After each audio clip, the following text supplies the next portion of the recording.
them. Who knows what is what and who is who? Hey, everybody, how are we doing? I am here alongside our little buddy, the pygmy sunfish, same pictured in the preview right now. And they are spawning right here on my counter in the kitchen. We've kind of turned it into a green water tank for them. And that is so there can be live food in here. Let's turn it around because you guys know what I look like. We'll let people filter in. And yeah, so right now they're colored up. It turns out that what I thought was two females, two males, is actually three males and one female. And just the other day, about 2 days ago, 3 days ago, we actually saw that this male colored up and took over the position of dominant male. Now, I thought because of the color of the substrate that maybe I wouldn't actually get them to color up quite as much, but they have, and they spawned last night somewhere back in here. We watched them wrap around each other. I caught some of it on film. And he's been kind of still showing his mating dance and spawning behavior all throughout the last 24 hours. But yeah, these are from Florida originally, these little guys. And only 1 inch maximum, but they look like little sunfish, bright blue. And this one here is from the Tampa Bay area. This little male here just spawned with his little partner.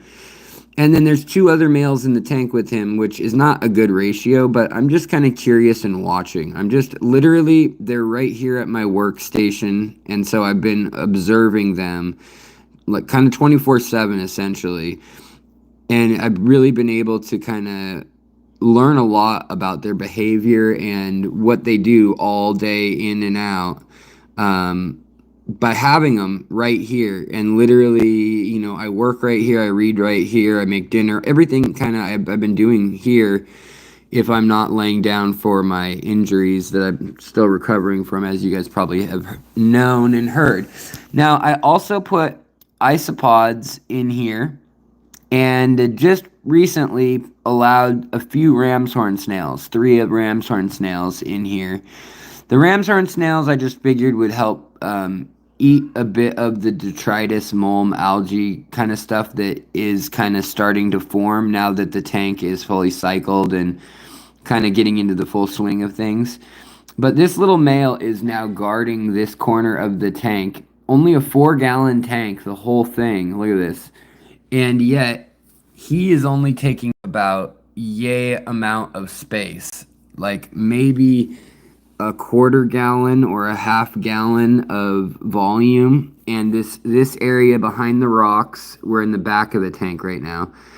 And he's guarding where they spawned. And if we look carefully, maybe we can see some eggs. There were some eggs visible earlier, but he keeps kind of aerating them and moving them, keeping the water circulating on them with his tail. And when he does that, a lot of times the eggs kind of move. But they were laid and they were nestled all right in here, kind of right under these plants. There are a few stuck to the leaves at first. And then now he's kind of just guarding the area.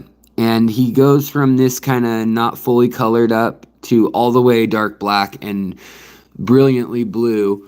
And meanwhile, which is odd, the other fish, the other males, are trying to get the female who has no eggs left. You could see the eggs for a week in her belly as yellow. Just her belly looked like it had a big yellow swollen area in it. And now her belly is kind of just transparent. And hopefully she'll swim out in a second. But anyways, how's everybody doing? How are you guys? Gary Hamilton, Mike, what's up? Aquarium Fish Plus, Bio Folks, Fusion Developer, what's up? So they are a live bear, and they are called. Uh, Sometimes they're called sunfish. Sometimes they're called a little killifish or a pupfish. But whatever you want to call them, they are basically a little sunfish, uh, evolutionarily speaking. Just like a bluegill or a pumpkin seed or a rock bass or anything like that.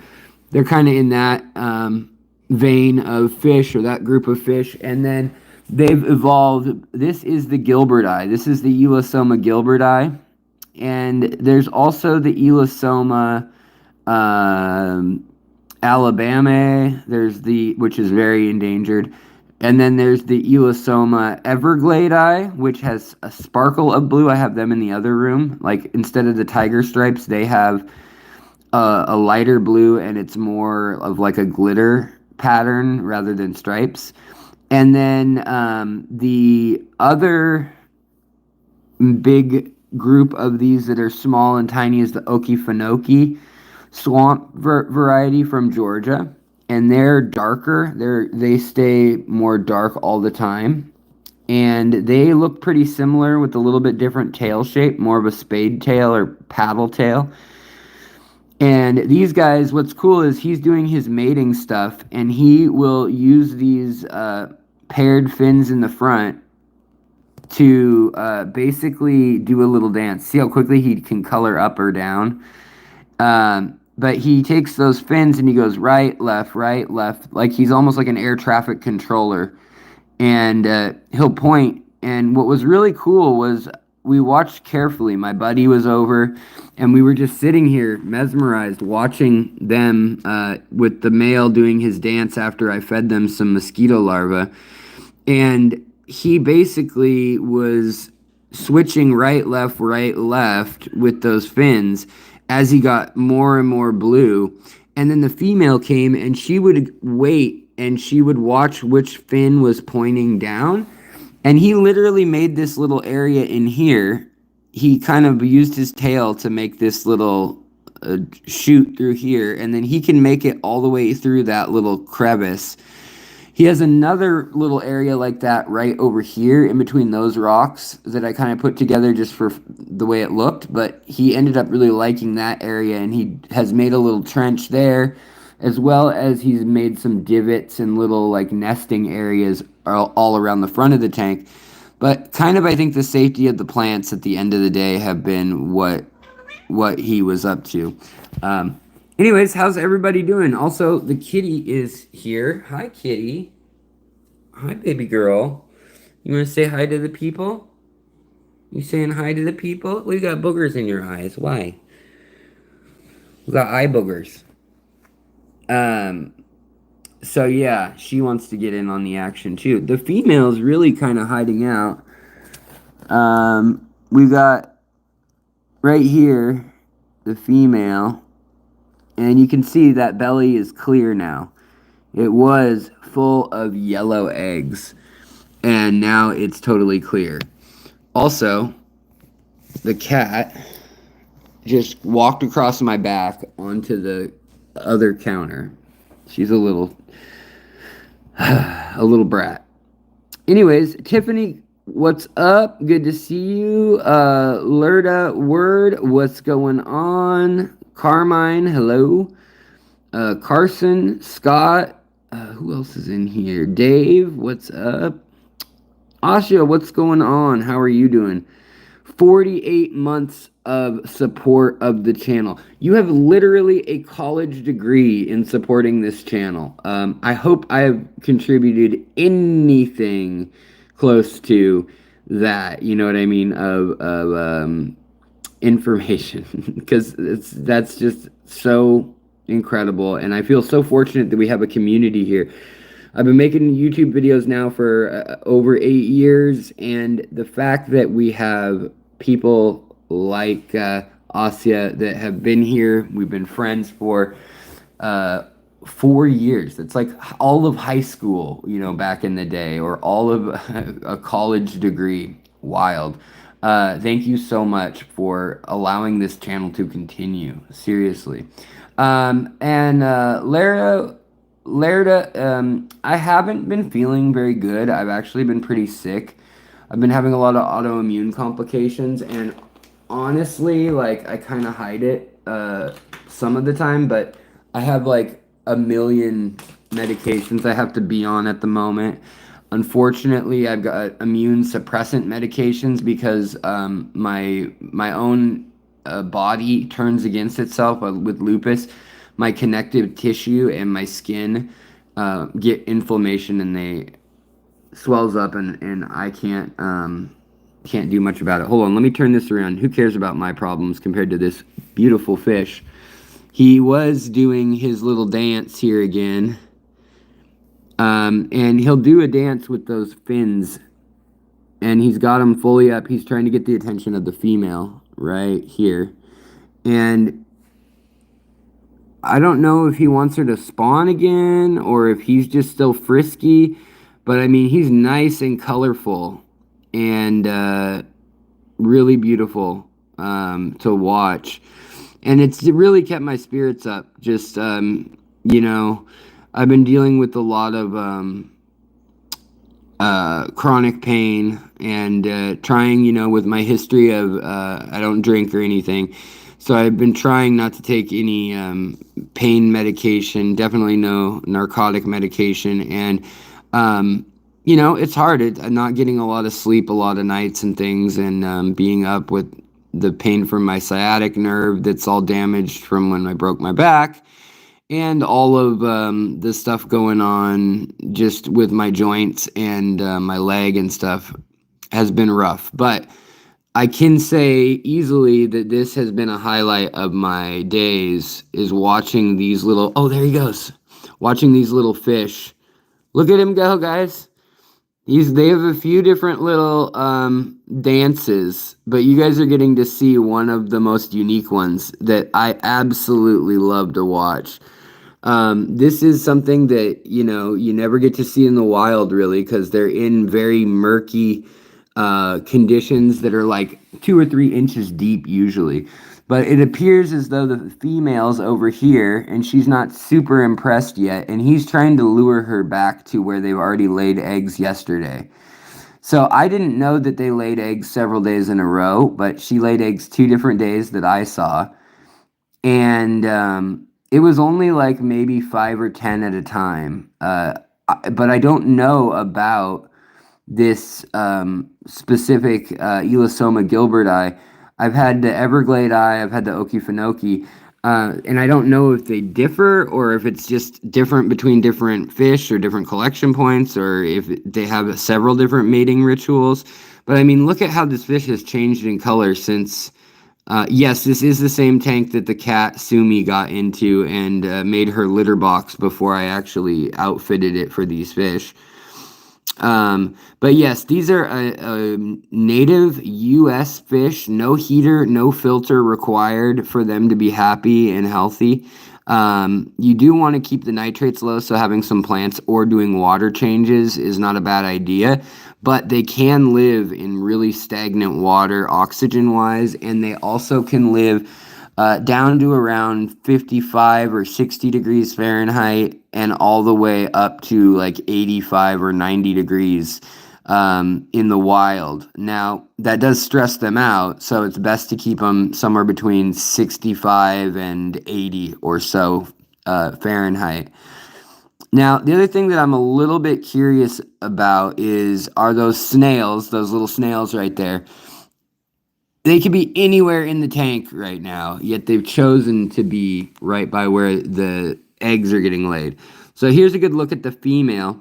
The only place she has blue is right behind her eye or her gill plate. And you can see her belly still may have a little bit of yellow in it, but it's mostly pink. That whole pink area was a nice orangey yellow 2 days ago. And very rotund. She had a much more full belly. And so she dropped eggs back over here. And I'm not actually seeing the eggs that were visible. I don't even see one. I'm trying to zoom in for you guys so you can see. But he's trying to get her to lay more. And as we zoom in with this camera, you can see, look at the little microflora and fauna that we have in here. Now, there are things like paramecium and like, I'm sure, planaria and other no good, dirty, rotten scoundrels, right? If we look at this really closely zoomed in, 20 times zoom right here, you can see some of the little critters, right? But that is at the end of the day food for those brand newborn fish. So that's why I have been feeding live food. That's why I've allowed pond water to be cultured. If you guys can make out these little white tiny dots like right here, that is single cell organisms and just simple organisms that are living right on the glass here, little ostracods and then little trematodes, nematodes, you name it. But then there's also probably right there at the top of my fingernail that you can kind of see a little piece of. That is probably going to be the annoying planaria. But I think it's probably worth it if we can get these fish this happy. You know, they have a constant snack. You can see him showing off those fins where he puts his dorsal and anal fin. He kind of does a wave with them, and then he woggles his whole body. Pretty fun to watch. And just, you guys have seen him color up from like dark blue and black like this to kind of like clear and just a hint of blue on the fins. I mean, it's a really a dynamic fish to watch and a fun one, an affordable one. And I mean, you know, right here from the United States, they're not endangered or anything. They're very common little fish in Florida. They don't have the biggest range in the world, but so we got these ones, and then I'll show you guys in a little bit. We'll go and look at the other tank in the other room and see what the other species is doing. But he's down there kind of just going back and forth between protecting the eggs that already exist and making sure the other males stay way to this side of the aquarium and just looking sexy. I mean, look at him. Like, I want to mate with that fish. He's real colorful and healthy, and his fins are completely perfect. There's no like little tears or divots or, you know, any scales missing, nothing like that. He's showing off that he's had access to food and that he's had access to safety, or, you know, kept himself safe, and that he can provide basic nest protection for the female. Now she's up here just kind of hanging out. She's probably waiting, honestly, for me to feed them. The other males, there's another male over there that's young, and then there's a sneaker male right here. So this guy, he isn't colored up right now, but he will try to swoop in and sleep with the female, or rather lay eggs, fertilize the eggs. But right now, look how colored down he is. He's barely blue at all. You can see, though, a hint of blue in the fins, and like at an angle, you can see kind of that blue shimmer. But he was, I thought that was a full-on female, because all I saw was the blue on the gill plate there.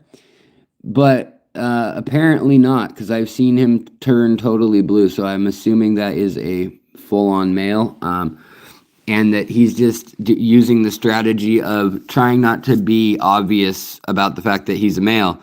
Whereas this little guy is saying, I'm the king of the tank, you know, let me do my thing. He doesn't have a name, though, if you guys want to name him. They only live a year or two, but we could give him a name if you guys want. I'm hoping that they have eggs here and that we can kind of, that we can leave this fish in the tank with the babies, with the fry, maybe add a little more cover, some moss or Siswassertang or something. There's definitely enough food when you look at the glass, see all the little white things. You can actually see a single cell organism right, where is it? Where's my finger? Oh, right here. Right there. See that little white dot right by my fingernail? Oh, he's eating some of the things. So it's good that they have a snack. I feed them mosquitoes, Daphnia, stuff like that, twice or 3 times a day. But now that this tank has gotten enough of that treatment where I feed them from the water outdoor in the tub, the water's kind of turned to green water. So it's not the prettiest tank, like it's kind of a little yellow, a little murky, but it's keeping the fish in really good shape. Like health-wise, they look pretty good. Now, we did lose one fish, and I don't think it was anything necessarily health-wise that was bad. Oh, is he doing his waggle dance? It's just so fun to catch that on. Yep, he's doing his waggle dance, guys. Let's see if we can catch it from this angle. Look at that. It's just so funny. And yes, they're so tiny. My whole hand. Look at him showing off for that female there. He says, "Baby, come check out my little mansion over here in the rocks." She says, "I don't know. I only have a few eggs left. Are you really worth it? Are you really blue enough? Are you really that top quality male material that I should spawn with?" And you can see just that beautiful color that comes out though on these fish. And they can just turn on a dime though. Like when they're stressed, the color just goes away. But we've watched him groom this whole area so that like he's decided what the sand's gonna look like. I've even seen him actually pick up these little snails and move them. Yesterday when he was trying to get her to come spawn, after he spent about 2 hours dancing while I was working on a video, he picked up one of the snails and was like, "You know what? Get out of here." And he like literally picked it up and just dropped it off over yonder. And so I guess they can do that.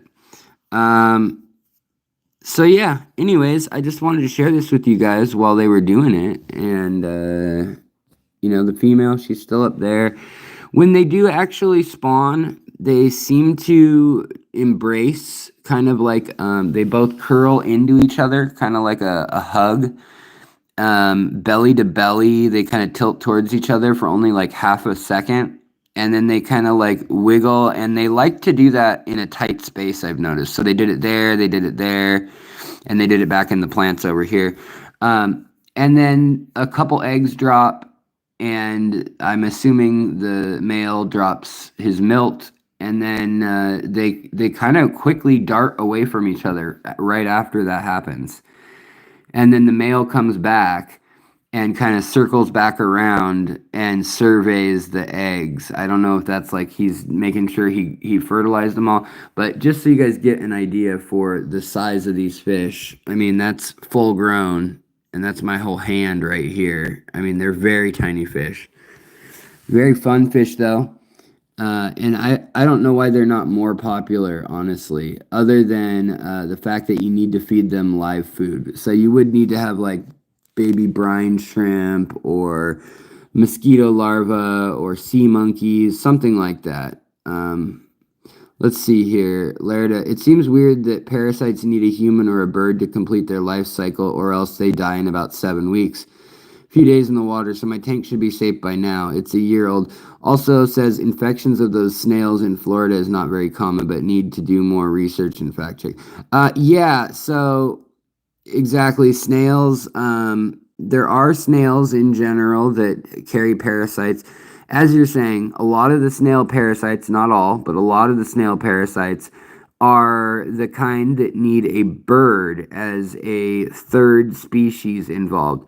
And so the bird is the kind of ultimate target that the parasite wants to be in. And it wants to get into the gut of the bird so that it can lay eggs. And then the bird, it goes to the bathroom in the water over a pond. And then fish eat the eggs or the larva of the next generation of parasite. Or the parasite is an actual swimming, actually like a more complex organism. And it is actually designed, evolutionarily, I guess, whatever you want to call it. It evolved to swim and be able to go find a snail and kind of climb in its shell or get onto it parasitically, and it will then use the snail's mucus or even possibly enter the snail's flesh. See, now they're really getting into it. Now they're really starting to, and that color's really coming out on the male. But now she's playing hard to get, and she's also probably, it looks like her belly's getting more yellow. She may have just released a couple more eggs from what are called her oviducts, which are kind of more on her shoulder and up towards her belly, breast area, or where the gills, where you can see that. And this other male now is trying to say, "Hey, I'm also here," and I don't know if he's going to be bold enough to color up at all and to try to do a dance. He's only done that once or twice, but this male is so much stronger that he chases him off. Only once have they actually been violent, though, where this male right here tore at the fins of this other little male. This male here seems to know when he's no match, and yeah. So I don't know. Kind of interesting, the whole process. But I just love, when it's a new species, like even the fact that this is so similar to the other sunfish, the dance is completely different. So those little pointer paired or pectoral fins, ventral fins, whatever you want to call they're pectoral fins. He's doing a right left thing with them, but also, if he does them circularly, clockwise, counterclockwise, all of that means something to these fish. But it's just wild. A lot of people don't know that this fish, the pygmy sunfish, or the Gulf Coast pygmy sunfish specifically, is right here in our country, and that these live just in our ditches and our waterways. Yes, it's an Elosoma gilberti. Yep. Everglade I will go show you in a moment. Alex, do you have any advice on replanting Ludwigia? Do I have to cut at a node or the roots to replant? That's a great question, Heavyweight. This is Ludwigia we're looking at right here, actually. So here's Ludwigia, and here's a Ludwigia. This is the Red Star cultivar that I crossed with the Reuben. And this is it in under this new light that I kind of reviewed recently, the Matrrial light. This is it when it's not under, CO2. There's no tech, there's no flow, there's no ferts in here. It's just, it is what it is, kind of in here. There is aqua soil, I should say. But no, you just need to cut them. If you cut them at a root node, that does help. And you can float the plant for a few days. And when you do that, a lot of times it will sprout new roots, these white roots like this, out of the nodes. But you don't need that. You can just cut it wherever. Cut the crown off or cut the plant mid-level, here, and then just take that whole 2 inches or 5 inches, however much you want to cut, and then just replant that. And you can leave the old stem in the water. Now, a lot of times I will cut the stem lower, like I'll cut the crown off and replant just the crown. And then I'll cut another 3 or 4 inches lower and shorten the whole thing. As long as it has light and a couple leaves left, it will grow fine. In fact, you can even cut the leaves off of Ludwigia and some of these real hardy aquatic plants, and sometimes they'll still grow back. But yeah, these little sunfish, he's doing his waggle dance, and I just thought that is so perfect that we're getting it on video for the channel. Now, Radina, it's interesting that you suggested that the red plants need more light. So it is somewhat true in that the red in plants oftentimes is a reaction to having higher light. In that when they have high light, they then decide, I don't need as much green chlorophyll to do photosynthesis. And so they actually start bringing out a sort of sunscreen which is the red tones in the leaf too. So that's part of it, is kind of like a sunscreen saying I have so much light that I can bring out these other colors and mask some of that green chlorophyll. And I can, then it allows the plant to utilize a slightly different wavelength of light, like at the end of the day and at the end of summer or the beginning of summer, those more oblique angles of light. The red spectrum on the plant allows those tones to be metabolized in the photosynthesis process a little bit better, whereas green is kind of midday sun and right overhead, and that's yeah. This is the Gulf Coast pygmy sunfish. Yep, you guys are right. And welcome those coming in. And here we've got the other male, who's basically not colored up. But this is what the males look like a lot of the time. They're just kind of, they got a hint of blue and some mottling. Some like kind of mottled, I don't know what you'd call that, like a silvery or brass tone, and then they get blue in their fins, and it kind of changes throughout the day. Whereas when they're excited and showing off to a female, this is more spawning colors. But you can get them to be this colorful, this playful, this bright a lot of the year, but this is peak season right now. Like in the wild, these being wild caught, these will, they're it's just their natural time. They're in the same hemisphere still. I'm keeping them on the same light cycle as Florida, essentially, more or less, minus 3 hours time difference. And yeah, they're just a very fun little fish. They're very peaceful with each other. I've yet to see one actually do damage to the other males. They seem to do a lot of bluffing, more of showing off and prancing around and putting up fins and scaring the other ones off. And the other males, the young males, seem to know, oh, we're beat, like not even worth trying, and they back down. So I think you guys probably get a pretty good sense of what's going on here, and we can go over and try to see what the other Everglade eye species is doing in the fish room, if you'd like. Tiffany Grove, good to see you. James Nguyen, good to see you. BVIS, hello. Who else came in the last few moments? Anybody else coming in that I missed? Welcome everybody though. And if you have any questions, whether it's about these fish or anything else fish related, just let me know. But yeah, these guys are a U.S. Deep South native fish. They're native mostly to Florida, Georgia, South Carolina, and then all the way over to around Houston. You can find them in, southern Alabama, Mississippi, and Louisiana somewhat. And let's go take a look at what the other ones are doing. So look at him. He already just turned the color off. Remember how black he was a moment ago when he was doing his waggle dance? So he's already, that takes energy for him to be colored up like that. So one of the interesting things about these fish that they recently discovered, hey Johnny, welcome, and thank you so much for the memberships gifted.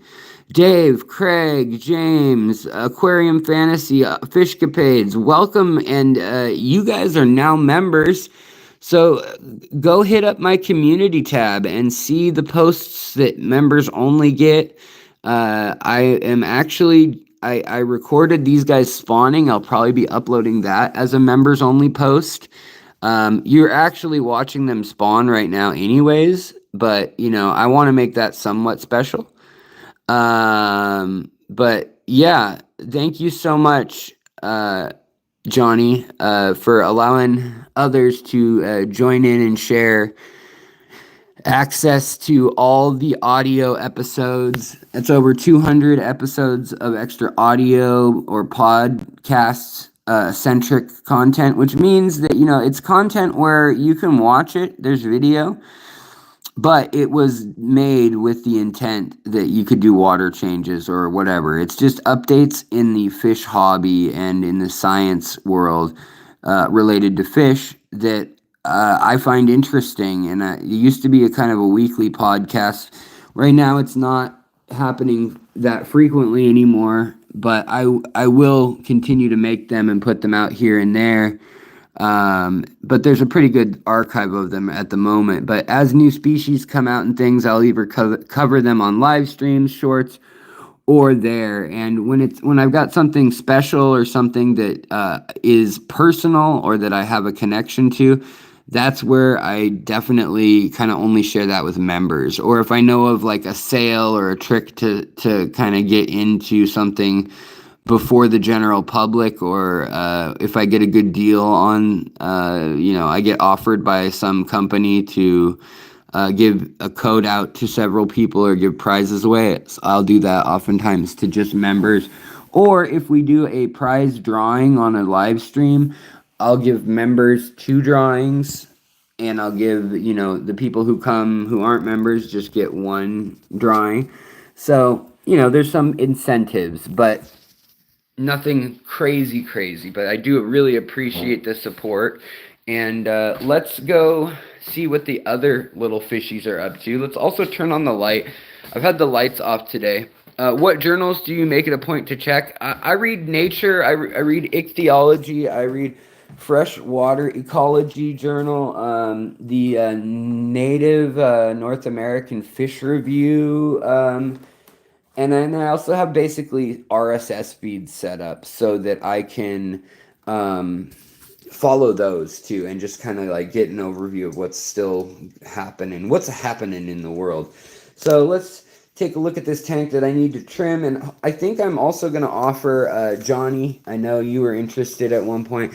I think just turn the light on this tank. So these guys are not colorful yet, but we've got some Von Rios. These are domesticated, so to speak. This is what happens when you selectively breed Von Rios. You get that kind of electric orange and yellow peachy tone. Well, other than that, I'm kind of breeding these guppies, and the most recent iteration of them turned out to be this very wild look.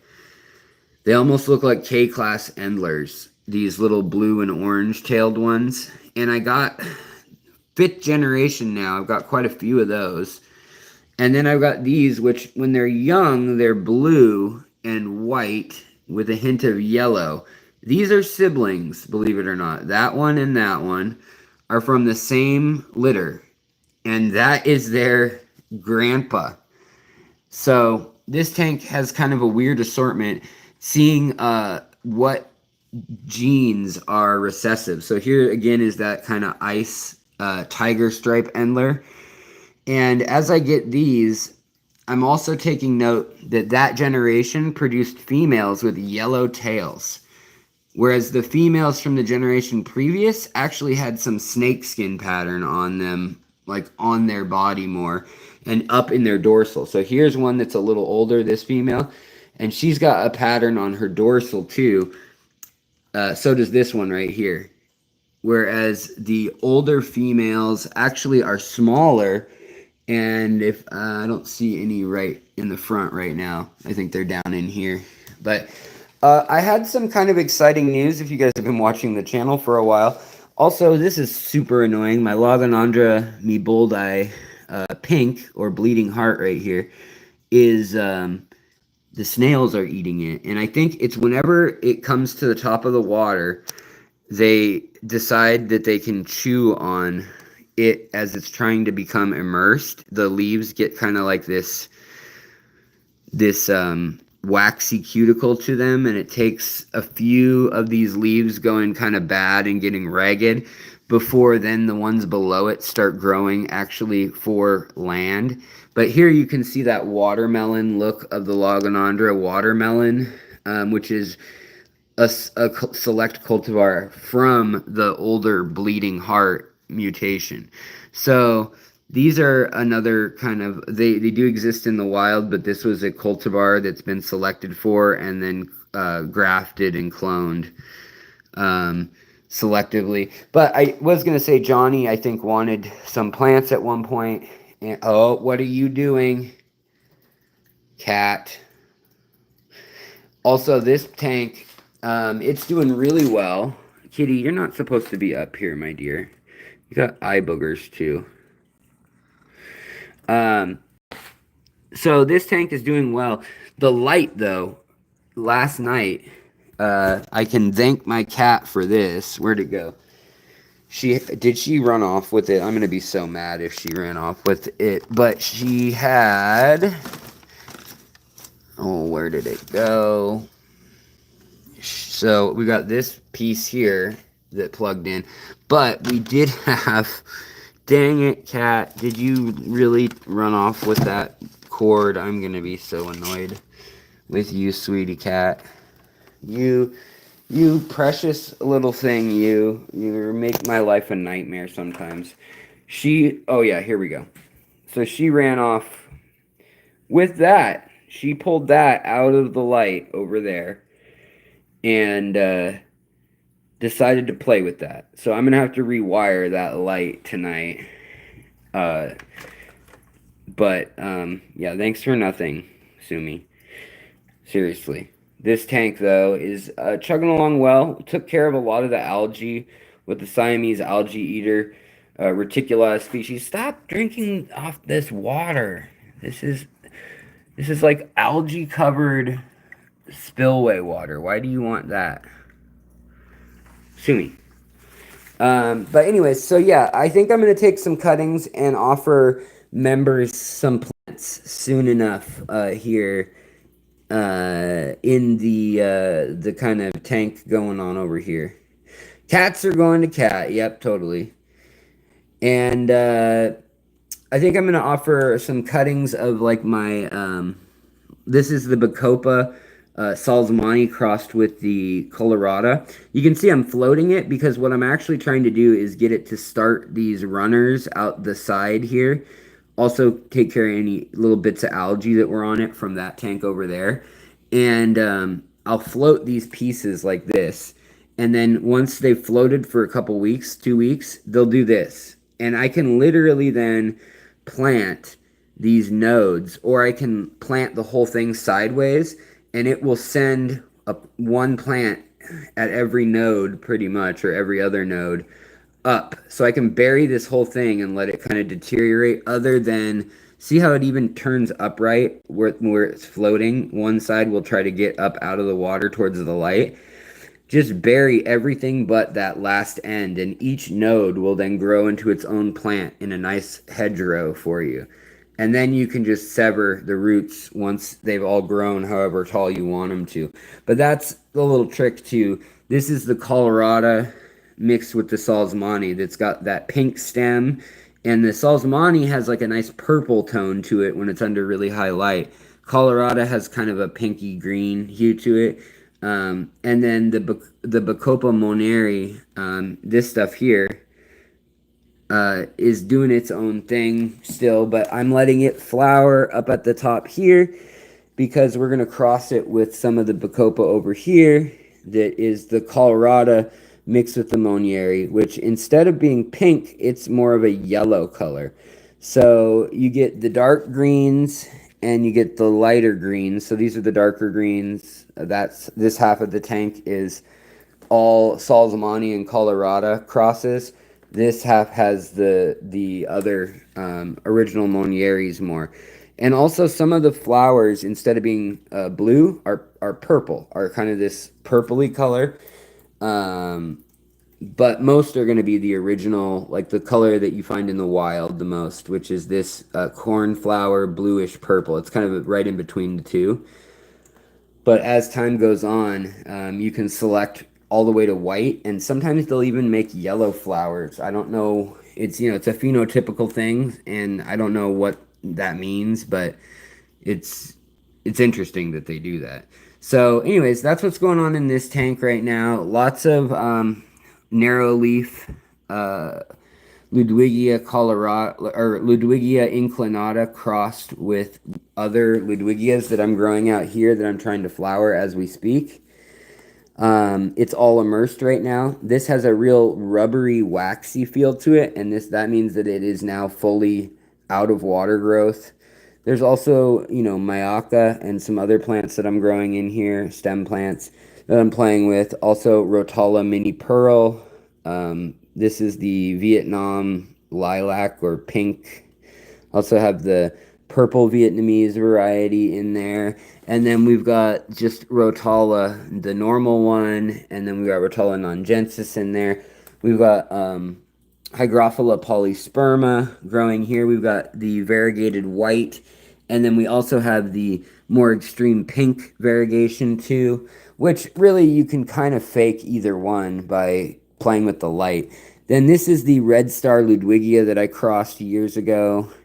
And also what I need to do soon is over here on this guy, you guys know this is my monster I created 2 or 3 years ago at this house.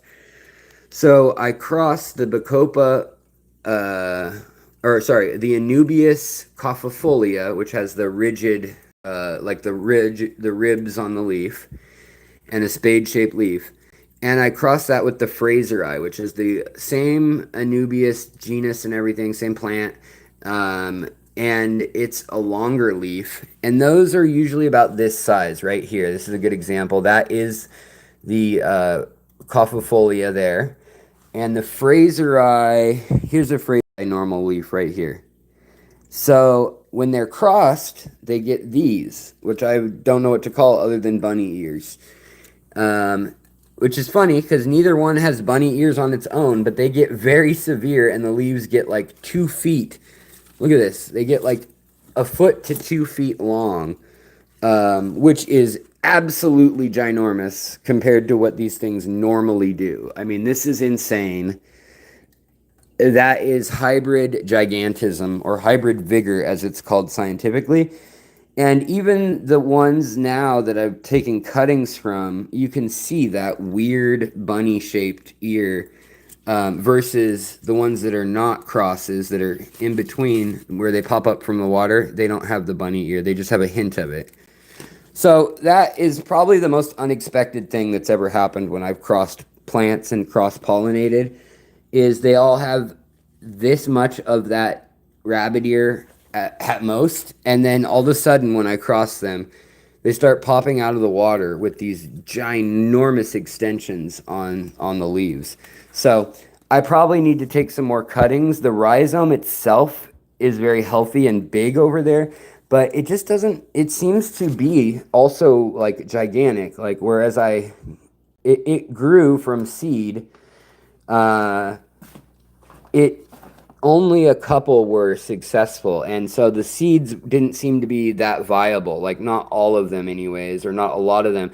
So I really need to trim the rhizome and make some new starts, and that's just going to be a tangled mess because you can see how big these are and how awkward they are with like that rhizome there. Cat. No, you don't need to be up here. There's nothing for you here, cat. Okay, so get down. Okay, yes. All right, guys. So before we take a look at the, let's take one last look at these Elosoma gilberti. These, remember, this bright blue guy right here, Mr. Luck. Ooh, you had a severe allergic reaction to hornwort, huh? I've never heard of that.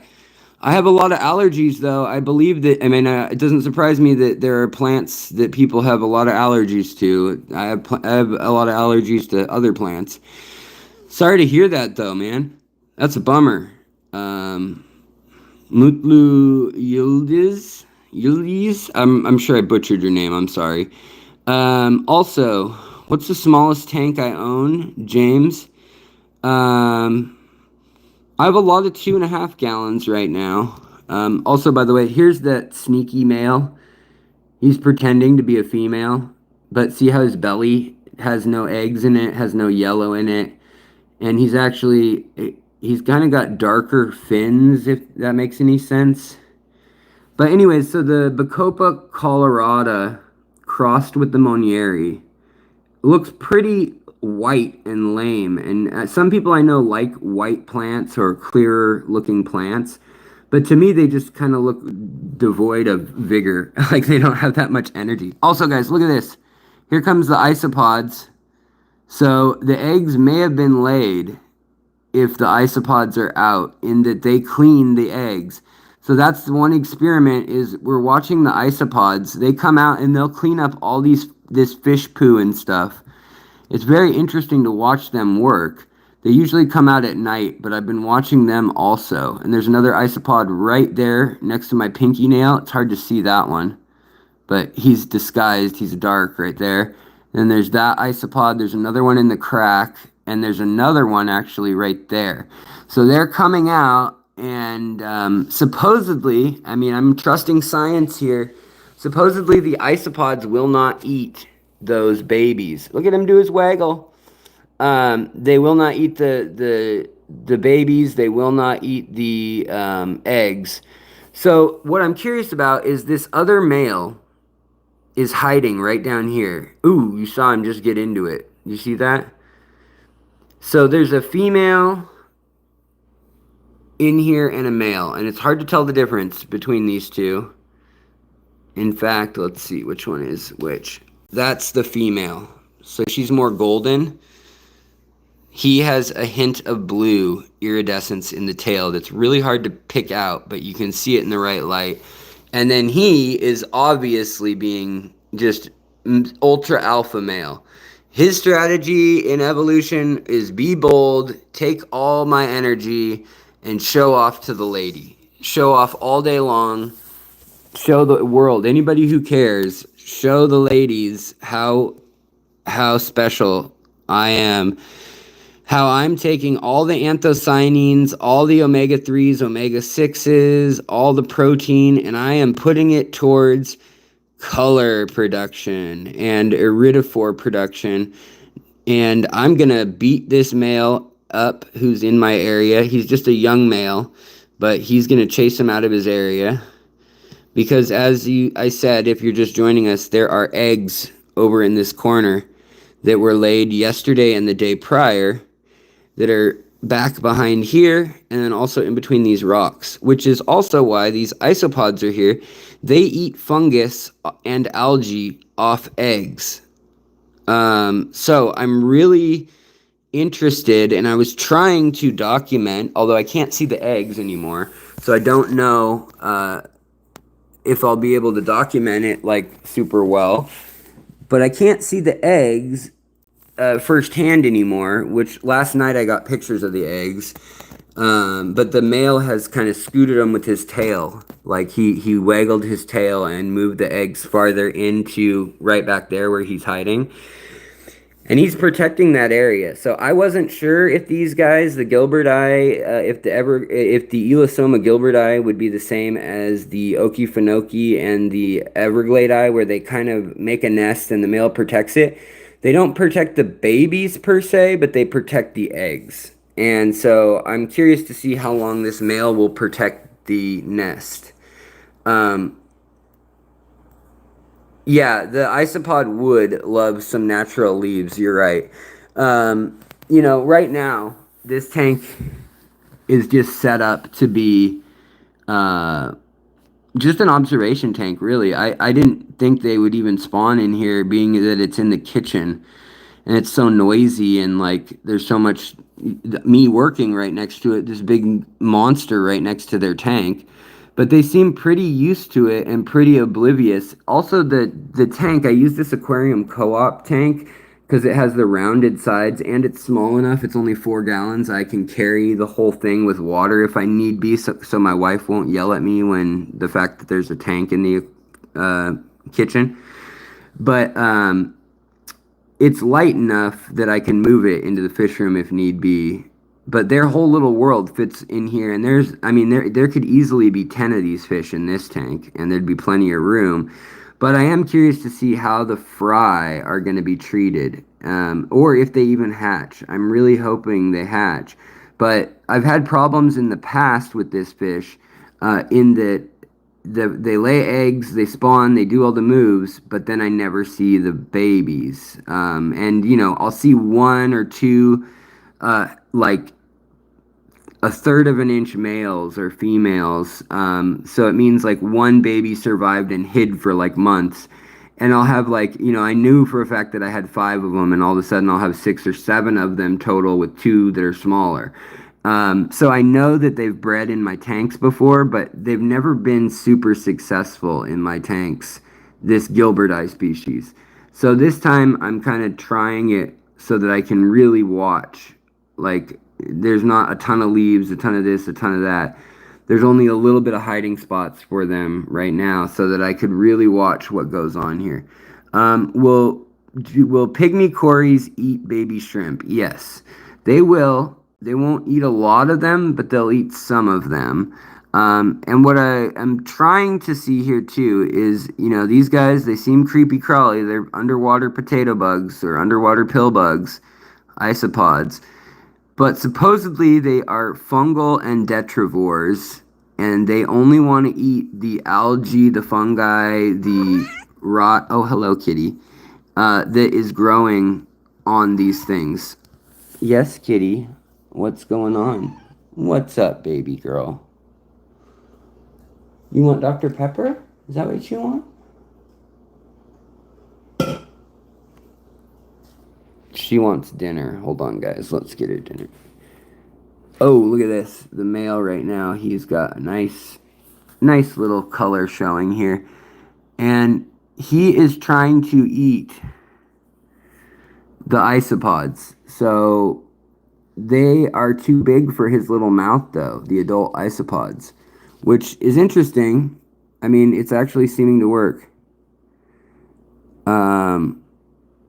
So we'll see if they clean the eggs and let them be, or if they eat the eggs. I mean, I'm sure there's different isopods all around the world, so I hope I have the right kind. I hope I've identified them correctly, which is these ones would be a Celis species, if I'm correct.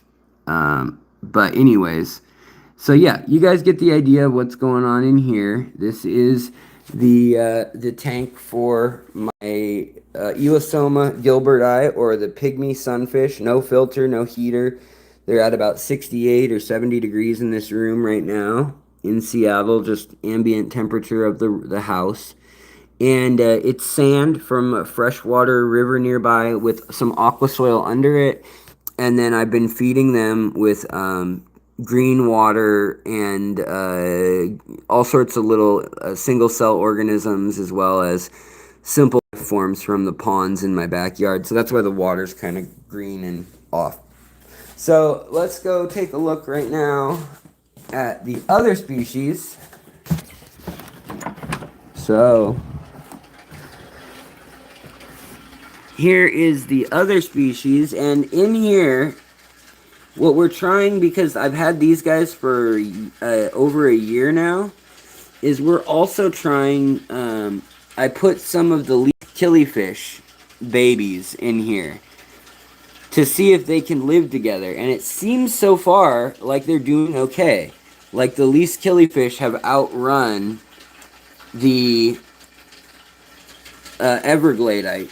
Honey, you can't be in here. But these guys, much less exciting right now. You do get, here's another view of one. I was trying to tell what the white dots on the tail are, and I think they're just a natural feature of that fish there. Like the way looks like on the tail there's some white or reflective patches. I was worried that it was some sort of like ick or some sort of disease like that, but I don't think it is. I think they just, when the light is just right, it looks like that. But in here we've got 5 Elosoma Everglade eye that I've had for a year and a half, 2 years now in here in this fish room. And this is generation 2 of them. So we've got some over here, and they're not that sparkly or spawning right now. But I've been trying to get them to put on weight, and here are some of the least killifish in with them. And here is another one. This is a little male. Here is the king of the tank. This is the main male.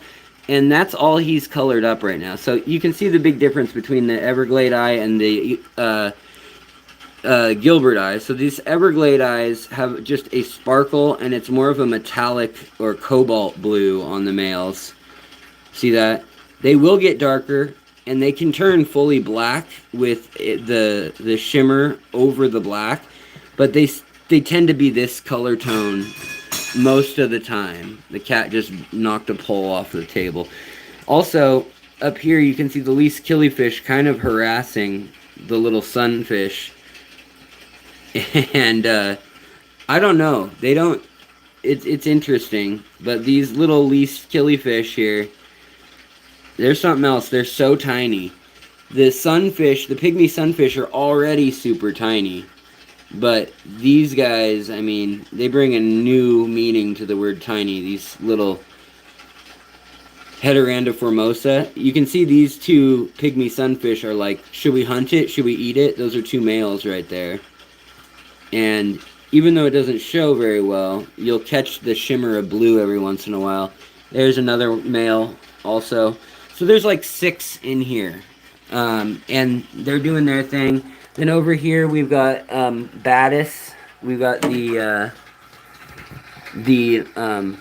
Myanmar tiger Batis. Over here we've got more fish. So we got Medacas, the Mekongensis and Metallicus. Then we've got over here. Sorry, I got a bunch of these antibiotic packets too.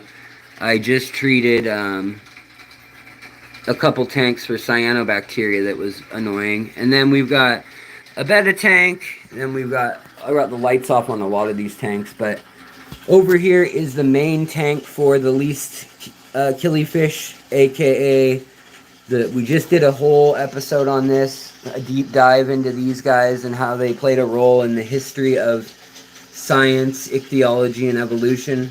I highly recommend that episode, and that I had fun making it, and I think a lot of you guys who've been with the channel for a while like that longer form content that has a whole bunch of details and a whole kind of interesting pattern. So yeah. And over here we've got the betta group, and also we've got the black line cichlids in there with them still. Still no eggs from them, but we do have new babies from the hovering loaches still, which shocks me. I don't know what I'm doing right, but there's no filtration running on this tank. And there is a sponge filter, there's 2 sponge filters sitting in here for surface area, but I'm not running any actively. And there was a bunch of cyanobacteria in here that I treated with half a packet of API, what's it called? Erythromycin. But these guys, this male here, this black line cichlid, nice small cichlid. These are one of my favorite tiny cichlids. I mean, compared to my hand. This one has really, really elegant little yellow tips on its fins, which don't happen to all of them. I don't know why it has those. And the female, she's somewhere hiding in there more far, in there farther back. And there's more bettas back in there also as well. But the hovering loaches, here you'll see them dart by every once in a while in this tank. They have had their fry in this thick Sawasser tang. The Sawasser tang is where they make their living, so to speak. We'll kick some of them out. And you can see there's also a few of these guys. There's a few rosy loaches. There's another one of the a big old pregnant female that's ready to spawn betta splendens. We got another chunky male betta over here. So that's the community tank that's inspired so much hate on Reddit, where we keep the community of bettas. Yeah, you know, I think that might be the problem, Cosmin. I think that the Tiana Cara, like you're saying, this tank is only 6.4, 6.5 pH, and I think they probably need like a 5.0 pH to spawn. Plus, there's just so many other fish and snails that might be eating their fry when they try to spawn. Slash the bettas might be a little bit much for them. But I did originally try them, and like I'm shocked that like shrimp are surviving in here. Like, who is not eating that shrimp? Like, shocked that that worked, or that it's even alive still. Over here, down here, we got the checkerboard cichlids. And this tank is like all algae, basically. So I was trying to play with a couple tanks that the algae had kind of taken over on. You guys know this is one of my oldest tanks. It's like over 10 years now, almost coming up on 12-year substrate, I guess now. Yeah, 12, almost 12 years. And it moved with me when I moved the house. But we got kind of a misfit group in here, plus the Negropinus danios and the blue Mate tetras, as well as the Hikari danios, and a few wild gouramis here. These are the honey gouramis in their wild form. You can see they're much more subdued than the type you'd see at like Petco or PetSmart. We've also got some baby checkerboard cichlids from like one successful spawn, and then you can see the parents are right there. And then over here, just an update, we've got the Kohaku swordtails, and then we've got the Liberty mollies living together in a tank, just doing their thing in a big tank of Val. The least killifish, they're kind of just hanging out in really shallow water. This is like where I always would find them in Florida.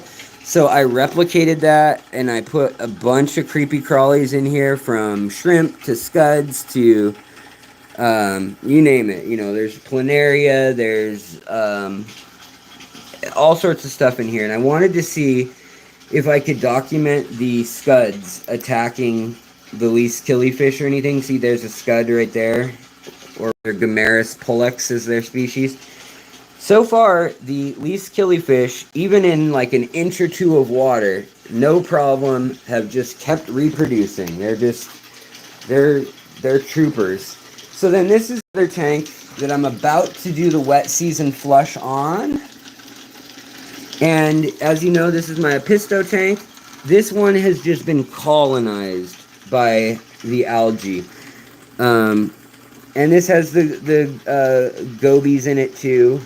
Right now, this is being annoying, but I just unhooked the filter so it would be quieter for you guys, but it's just being annoying. Hold on. There we go. Well, that's still annoying. Whatever. I quit. Anyway, so you guys know this tank. I need to clean it, though. I need to clean it. But my whole idea was to let the algae grow, because I was like, why is there so much algae in here? And I think the bottom line is that it's a sand tank. There's no deep substrate. There's no aqua soil. And really, I think, you know, nitrates didn't pile up. I do a lot of water changes and stuff on this tank. But rainbow fish are not the best feeders. And they miss a lot of the food, which then goes to the bottom, and then the snails and the gobies eat it. And it's just a weird assortment of fish there. Then we've got my big white cloud tank with the big old bettas. We've got my wild betta mahachiensis tank. We've got a few generations in here still, and kind of the alien betta look. All these ones kind of have that alien betta phenotype. We got some blue, this red female, and then we've also got silvery kind of. Then over here we've got the Metallicus, black chin livebearers. We've got the Goodeids here. They had a big cyanobacteria bloom, and I treated that with antibiotic. But the antibiotic, look at this, it melted the crypt in here, which is interesting. It really melted the crypt in there. And that was literally just a packet in a 20 tall of the erythromycin. And I'm kind of surprised. I haven't had that happen before, but maybe it was the cyanobacteria breaking down and just making a mess. I don't know. And then we've got my native fish tank. Remember, this is where I got all those fish that were real sick when I got them. So we still got pygmy killifish in here. Still got the bluefin killifish. We've still got the cypress and swamp darters. But all the little sunfish, none of them did well. The catfish didn't do well. Remember, that was the package that took 9 days in the mail. And it was supposed to take 3 or 4. So, I got the elosoma from the same guy. He sent those too. And the elosoma have done great. But yeah, as I said, the shiners, the little sunfish, none of that stuff. The catfish, none of that did well. It all came in rough shape and then survived a week or 2. But this is a non-heated tank. It's got filtration on it. I just moved out this tank and I'm going to clean all this out hopefully tonight and move back in another 2.5 that's fresh, and maybe move, I don't know, I might put, or I could put a 5 there too if I scoot it a little more, and maybe get the Tianacaras to spawn in there or something. Over here I've got all my little concoctions that I collect all the live food in right here, and then I put it into bottles and I basically set it behind each tank for a day or 2, and then that way none of the food sits too long and I don't get the mosquitoes hatching or anything from the larva. But that's the plan right now. And then also obviously I've got this big 65 still, and yeah, so I got that to look forward to. We still need to cycle, oh wait, the 65 and the other big space. So I'm working on the ceiling in here. We have a friend who's hopefully going to help me with the fact that our roof leaked and that the old plaster is cracking right there and that it molded, but we resealed it a year ago now with like a, what's it called, TPS, thiosodium phosphate or whatever. Anyways, so we've got this rimless here, and then hopefully we will rescape this tank and we'll move this tank over here, so we'll have a rimless eventually. But you know, I've been dragging health-wise, and my wife doesn't touch any of the fish stuff. I've shut down about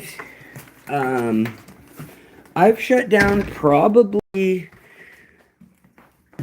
10 tanks from at its peak, and it's been hard admitting that I can't take care of it all. Hey, kitty cat. So, you know, part of me is like, well, I'm not going anywhere. I can't travel for a while. So maybe I should just spawn some fish and like settle in and, you know, spend all my energy on the fish and have that be my use of time and all that. Or the other part of me is like, no, work on the channel, you know, live vicariously through others. You don't need to you don't need to have a bunch of algae tanks, right? I don't need that. And while the nitrates are at 0, that's my main concern. I don't like having all the tanks being full of algae, as much as that can be a natural look, like, and a way that a lot of the fish end up in the wild, and a lot of environments are like that. I just don't love it. Holy smokes, thank you so much for the donation.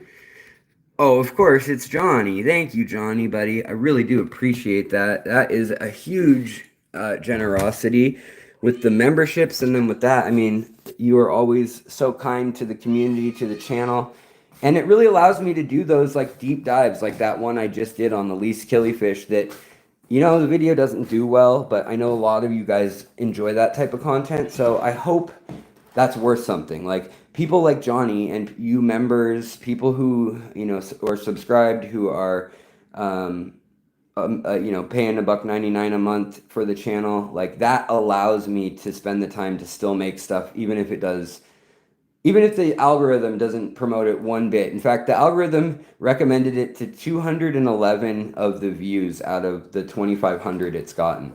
That's awful. I mean, I don't know if it just knows, like, oh, it's educational. I'm not going to recommend this to anyone, but it sure doesn't. Uh, so yeah, it's wild. It only showed the most active of you viewers.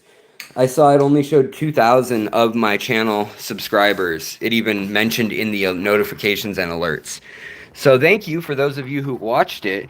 But if you didn't get the alert and you do want to watch a video on the whole struggle between creationism and Darwinism and this guy Agassiz who believed that fish were created by God and only once in one place, and then that they could change within what God created, they could alter amongst themselves, but that they wouldn't ever just switch to a different species. Sorry, guys, I'm hot from being in the house and feeding in the fish room, as well as just walking around.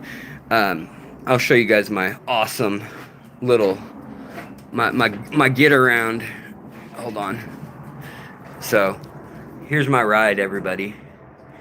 My scooter for my bad leg. Ugh. But anyways, it's pretty nice out here tonight. It's about 55, 60 degrees in Seattle.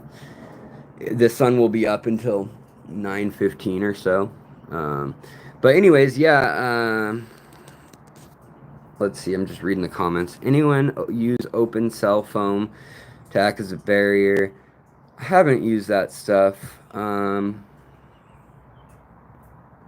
Oh, thank you, Lerda. I really appreciate that you like the least killifish episode. You watched it twice. Yeah, so it's about, I kind of tried to, like, I'm working on several episodes at a given time where I'm like, what could I tie, like, several fish stories, like history, future, research, science, breaking news, new species. How can I tie that to existing species and kind of do, like these interesting combos where hopefully we can cover several fish-related topics in one video? And that one was my attempt at covering how live bears informed the formation of hinting at evolution and selection of survival of the fittest being the way that species occur, and the fact that, like, geologically you can look on a map, or geographically rather, you can look on a map and see, like, these species are clearly radiating from this spot. Like, there's the most diversity right here, and moving out, there are less species, but they are related, and they all have this unique trait of having live babies. So anyways, we got to talk about that in that episode, and also talk about the aquarium hobby, how they were one of the first fish, the least killifish, Heteranda formosa, not a true killifish, but they are one of the first fish in the aquarium hobby as well. They were in the 1860s. They were being kept by hobbyists, and there's a book called A Boy's Guide to Life that is a book from the 1840s, and they came out with versions of it for another 50 years. It later became a Boy Scout handbook, eventually. But what it was it was basically a survival guide. It was like how to tie knots, how to make a trap to catch rabbits, how to milk a cow, like just basic survival in the 1800s, living off the land, and a little bit of living in the city with the technology of the time, and how to kind of make do with what you had at your home. And that book actually talks about harvesting these little fish and keeping them in a vase, or keeping them in a box, a wooden box of all things. So that's kind of interesting. Not quite an aquarium, but almost like, hey, you could collect these fish and look at them in a box. Like, I guess that was entertainment in the 1850s and 40s, right? Alex, have you had many sand-only substrate tanks? What was your experience? Yeah, I've done a lot of sand-only. It has no nutrition for the plants, so just know that you're going to have to add liquid ferts or root tabs, and it has to be a hardy plant that likes sand, and probably likes semi-hard water as well, for most of the cases with sand. Either that, or you're going to do like a black water tank, and botanicals, acidic water, and you buffer it with a little bit of crushed coral or something just so it doesn't swing like crazy. But yeah, I mean, I've done the sand only tanks, I've done gravel only tanks, I've done fluorite, I've done all sorts of things. You can do that, that's fine. You'll have to use the biofiltration in your filter, and you'll need some flow in your tank. But that's totally fine. And yes, Val does great there. Crips, some of the Styrogen Repens, some of lilies, uh, all that kind of stuff does pretty well. Some of the grasses, some of the like immersed plants too, like Creeping Jenny or Creeping Charlie. I know all the creepers. Also, like the other one that does well is Elodia. That'll grow there, or honestly, a lot of those stem plants will grow floating. If it can grow floating, it can grow anchored in the sand. That's the truth at the end of the day. But yeah, so you can do that, and it's fine, but you're gonna either have to vacuum up all the poop and waste off the sand lightly and try not to pick up all the sand with it, otherwise you're gonna lose your sand quickly every time you siphon it. Which is fine. That's how a lot of people clean tanks for years. It's very normal. But the other idea is then if you have sand, you can let it build up debris and mulm, and over time that will get broken down by microbes and microflora and fauna. And then you have that sink down into a deeper substrate. So you can go with the fatherfish deep sand substrate concept and let it build up junk basically, but you need to be cautious about your nitrates, your ammonia, in my opinion. He will say you don't, but I think you do. And then yeah, I mean, I think that's fine for a lot of fish. That's great. I personally like to have some sort of aqua soil or lava rock or something with voids in it underneath a cap of sand, because I just use sand as a unless it's a fish that loves to swim and dig and like play in the sand, like Corydoras or Geophagus or something like that, earth eaters, or like freshwater sole or something like that. I like to use, a lot of people like blasting sand, the black sand and stuff.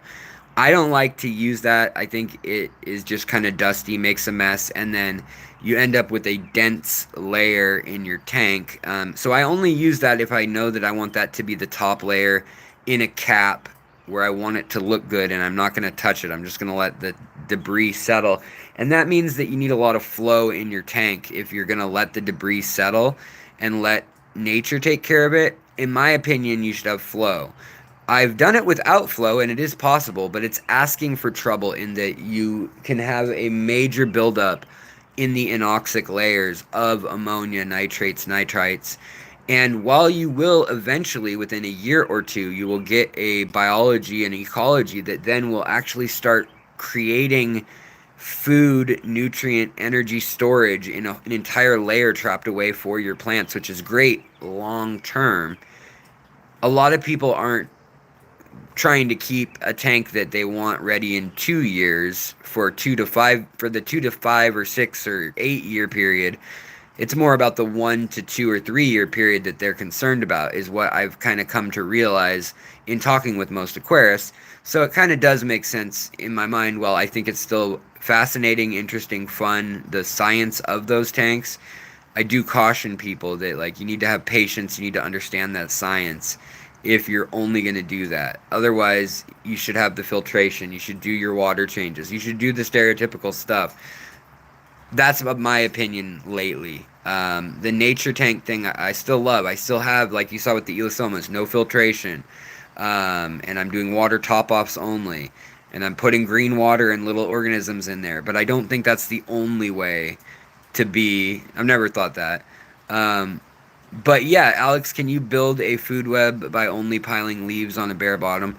Sure. That will build some kind. That will build some kind of food web.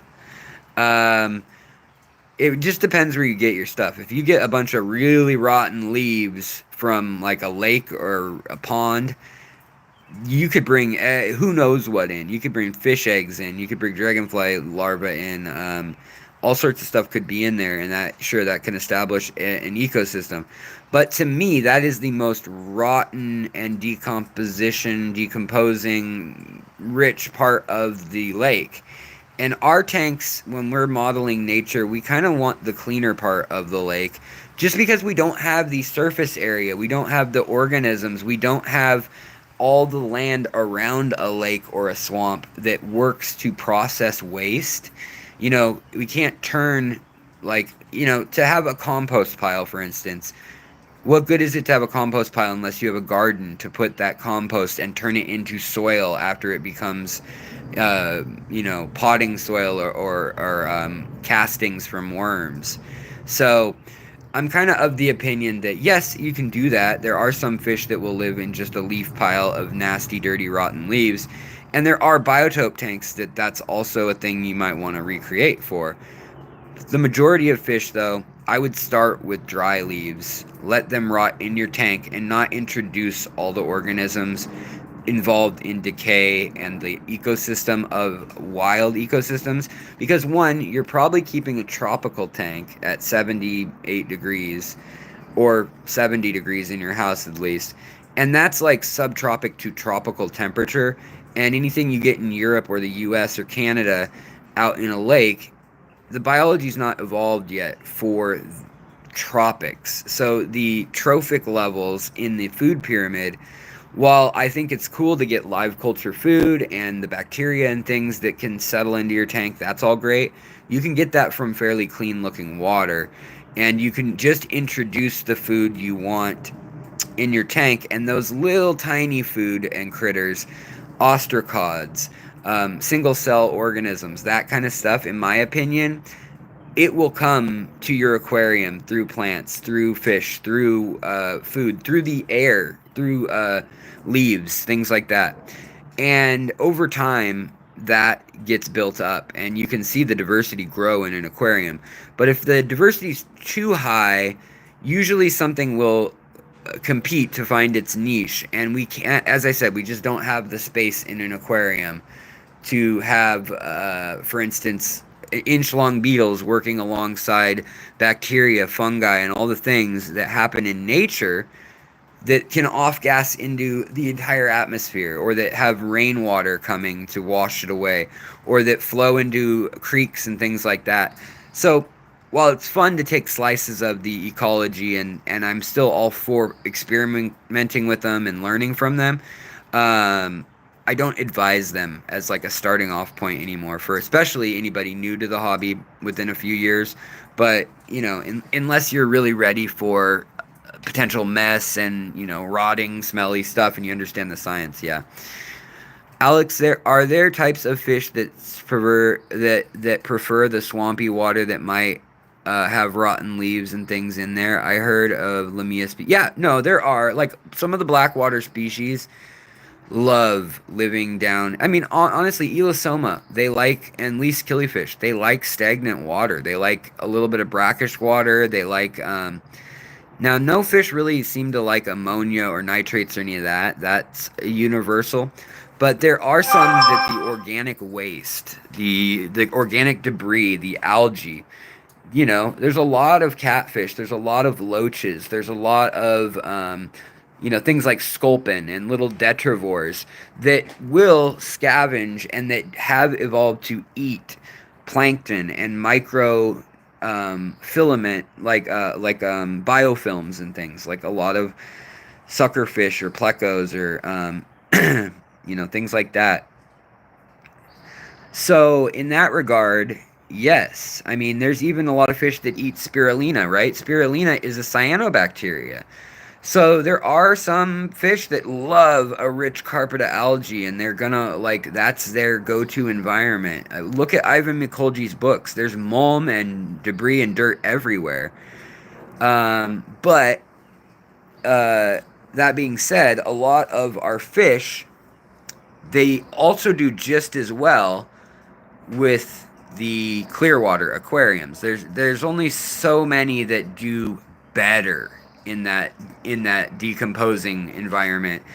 And there's only so many that won't live off of the things that the hobby has essentially invented so that we don't have to keep them that way. So, like, the fact that there's things like rapashi food for plecos, that's great because plecos, well, people used to think they ate wood.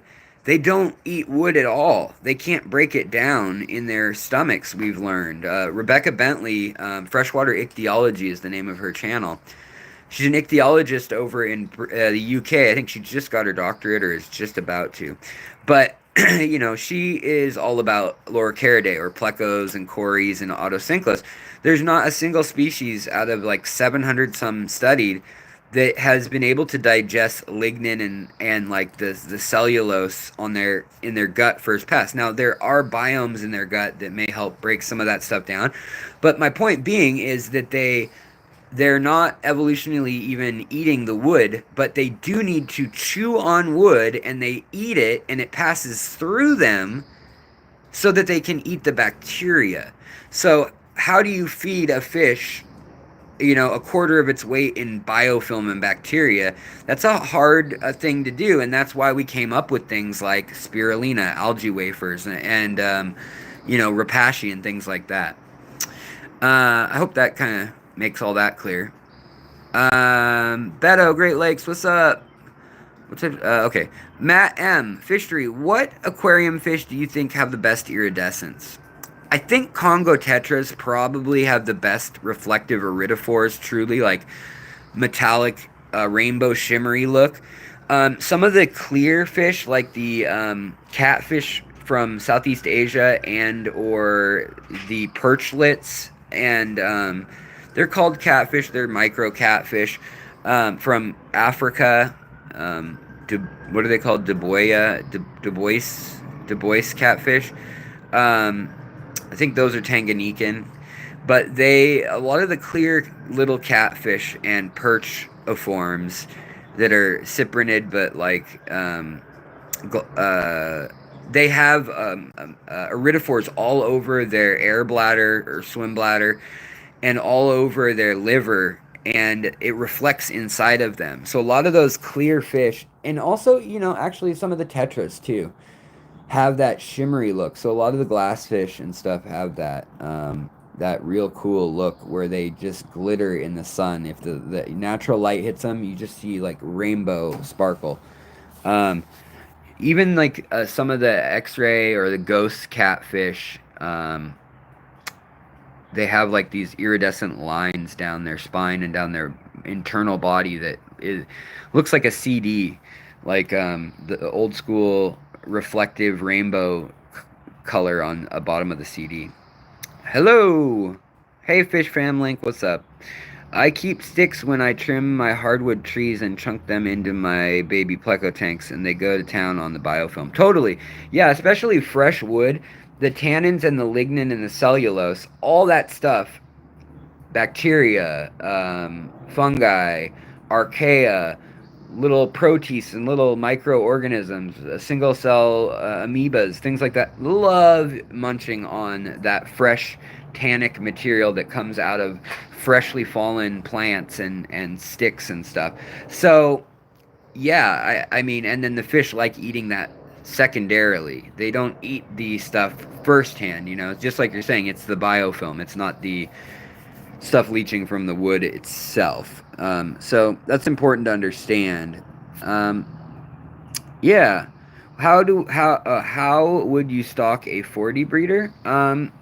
What I tend to do with like 40 breeder, 55, 65 gallon tanks, I tend to decide, do I want it planted, yes or no? Then I decide, what's my goal here? Do I want to breed fish, or do I want a community tank, or do I want a species only tank, or do I want a biotope? When I decide that, I look it up, all the species of plants, you know, what the substrate's like, what the chemistry's like, and then I'll tailor it to that if that's what I want to do with the biotope. If I want a community tank and I just want it to look pretty and maybe breed one or two of the fish in there, or be able to take a pair of fish out and breed them in a side tank, that's what my go-to tank tends to be. Do a community tank where there's 3 or 4 species. I have a species that's utilizing the top water. 1 to 3 species in the midwater, and then another 1 or 2 species in the bottom of the tank, roughly speaking. And then maybe one that moves all around. And then I'll try to also think if I can include shrimp or snails or, any sort of little cleanup crew, isopods, whatever. The isopods are still a newer introduction. I've only been playing with those for about 2 years, and really a year heavily in tanks where I'm allowing fish to breed or trying it with shrimp. And I so far have not had any issues with the isopods. Scuds are a nightmare, on the other hand, and I tried so hard for so long to figure out a way to get scuds to work because they reproduce prolifically and they're a great food source. But anything like Daphnia or seed shrimp just get eaten right away by fish, whereas scuds are able to kind of keep pace with fish eating them. So that is kind of interesting, and it's something I was working on and I could never really get worked out. And so now I just grow the Daphnia, I grow the seed shrimp, I grow the scuds separately, and I monitor how I add them via turkey baster into each tank that needs live food. Johnny, Alex, when a fish colors get washed out from their normal colors as a barometer, what is the cause of the color getting washed out? So, yeah. Um, that is tricky. You have to know the fish, right? So, if it were a ruby tetra, for instance, it could be something as small as being you had 7.0 water and it was a beautiful red tetra, and then you went to 7.5 pH because you added a little bit of hardness to your water, or maybe they cleaned your sewer system and your local tap water has gotten harder that week. And the TDS has gone up, 50 points or something, and your KH has gone up like 4 or 5 German units, which is like 100 parts per million. That throws your pH off a few points. That can stress out like sensitive tetras, rainbow fish, things like that. Now, rainbow fish, for that matter, they'll just color up differently throughout the day. Sometimes they just are kind of boring looking and like metallic or even translucently kind of gray or taupe silver. And other times they're like reflective chrome and beautiful rainbow of colors and then pigmented colors too. So it really does depend on the fish, but my usual go-to is going to be first check the nitrates and or ammonia.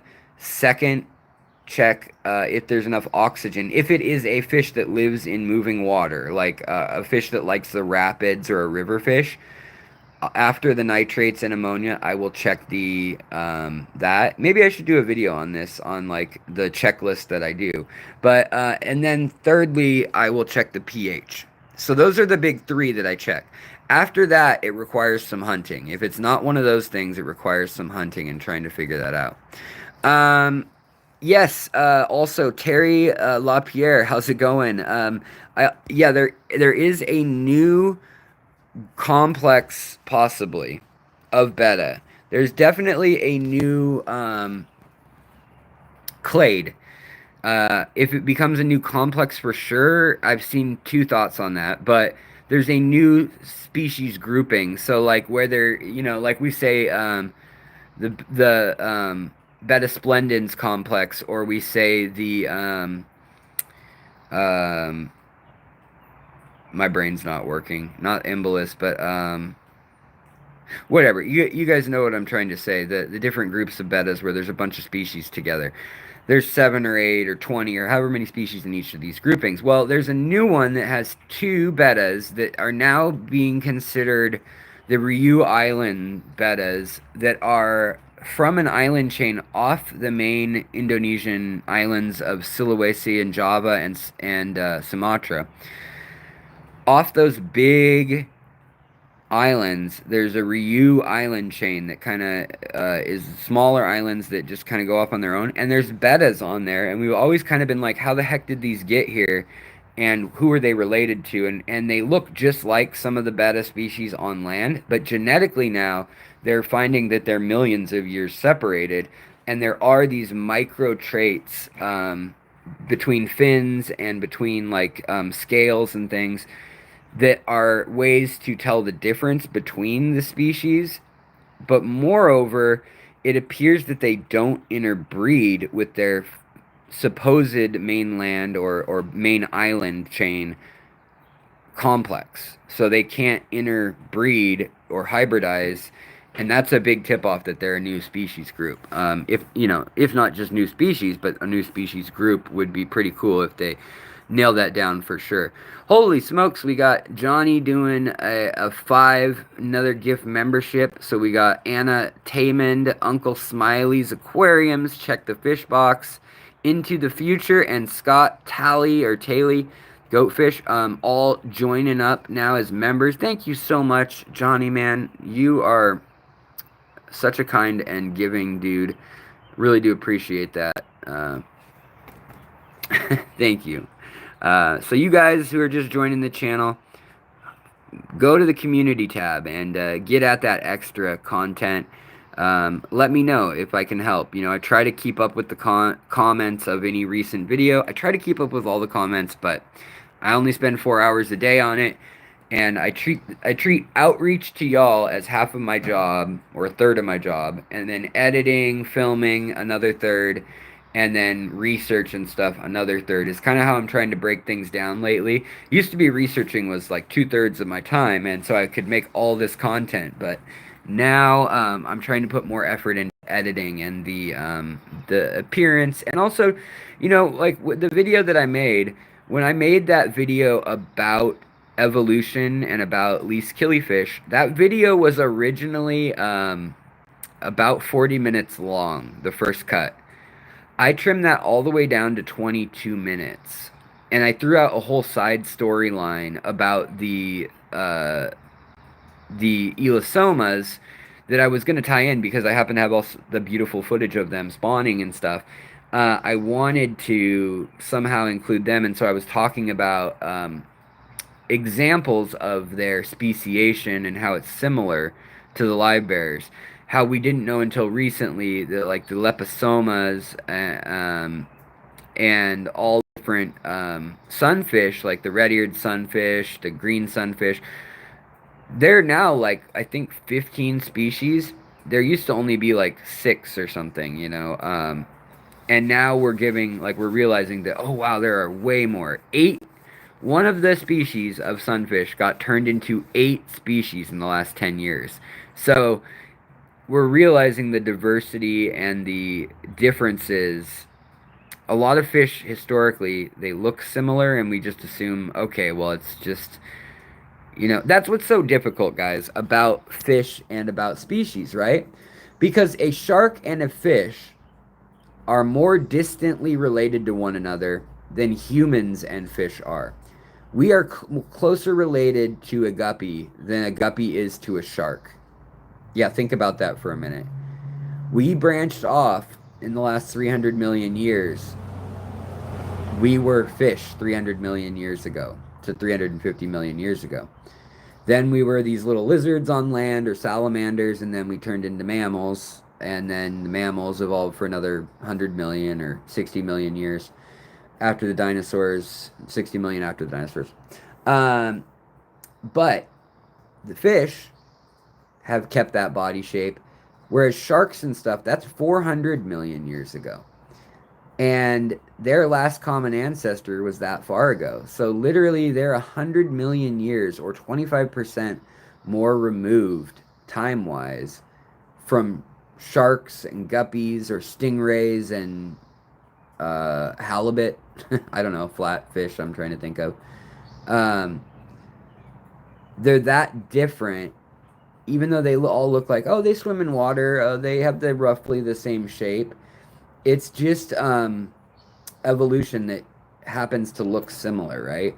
So we're now learning, though, with a lot of fish species, we're like, holy smokes, these fish look very similar, but they can't interbreed, and they have been separate or in like this valley and this valley where there's been mountains for 400 or 40 million years. Let's say 40 million years.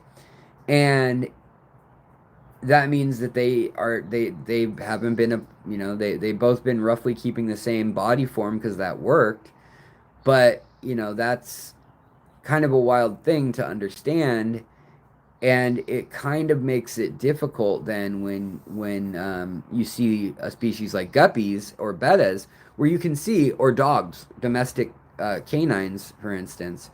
You see a dog and you realize that almost, well, today, all living dogs essentially are from the wild wolf and was domesticated. But everything from a pug to a greyhound to a Great Dane, to a teacup poodle or a Shih Tzu, those are all the same species. What?